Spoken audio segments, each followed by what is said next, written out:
افضل الشہداء سرکار ابو الفضل العباس صلوات.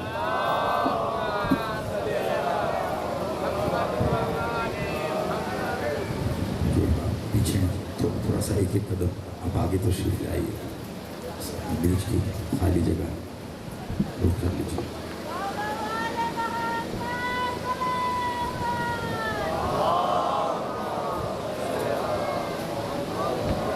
اعوذ باللہ السمیع العلیم من الشیطان اللعین الرجیم. بسم اللہ الرحمن الرحیم. الحمدللہ رب العالمین. الصلاۃ والسلام علی رسول الکریم اہل بیت طیبین طاہرین معصومین المظلومین. ولعن اللہ علی منکر فضائل مغاصب حقوق اجمعین. صلوات.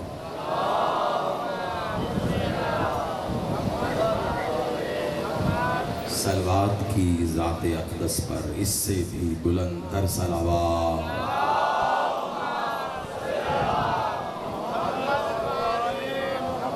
سلام تو آباد رہی. یک زبان مل کر نعرہ تکبیر، نعرہ رسالت، ازل سے ابد تک ان کا محافظ نعرہ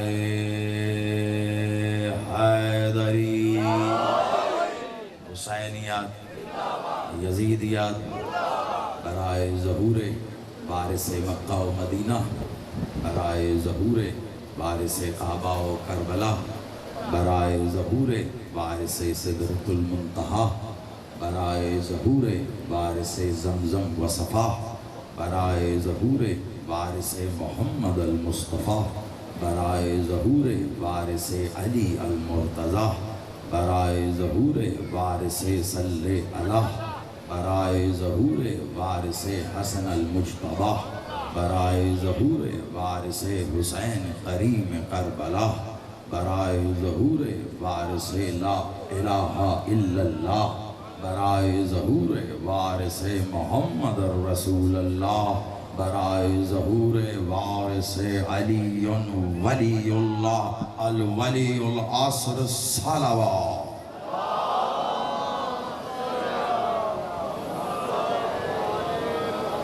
سلام تو آباد رہی. دعا کو میرا مالک آپ سب کا اس صفحے عذاب پر چل کے آنا قبول و منظور فرمائے. جتنے قدم چل کر آپ مالک کے ظاہری ذکر کی ظاہری زینت بنے ہیں، میرا مالک آپ کو اتنا ہی مزید اور عطا فرمائے. بانیان مجلس عزا، خادمین صف عزا، جس خلوص، جس محبت اور عبادت کی نیت سے انہوں نے صف عزا بچھائی، دعا کرتے ہیں پاک بی بی اپنے حق کا صدقہ ان کی اس کاوش، اس کوشش کو قبول و منظور فرمائے. اور اس کا جو بہترین اجر یہ چاہتے ہیں، پاک بی بی اپنے ید کل خیر سے عطا فرمائے. کوئی نہ کوئی دعا آپ کے دلوں میں بھی ہوگی. اپنی اپنی دعاؤں کی قبولیت کے لیے دعاؤں کے پروردگار علی اصغر پر بلند تر صلوات.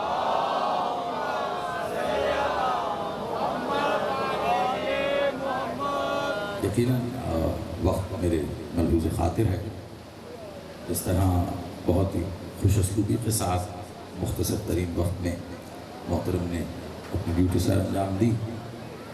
میرے حصے میں بھی جتنا وقت ہے کوشش کروں گا وہ تمام تر وقت اس اصل عبادت میں ہی ہو جس کے لیے آپ اور ہم منتظر ہیں. فقط ایک یا دو منٹ یا ایک یا دو جملے، وہ بھی اس لیے کہ جن کے لیے آنسو بہانے جا رہے ہیں، دو جملوں میں بس تعارف یا تعریف ہو سکے کہ وہ کون ہیں. میں نے ایک بار پہلے بھی ایک جملہ کہا تھا. اس جملے کو شاید کوئی اپنے لیے کافی سمجھے تو دوہرا رہا ہوں. مجھے نہیں پتا کہ حسین کون ہے، بس اس بات سے اندازہ لگاؤ حسین کی عظمت کا کہ ابو طالب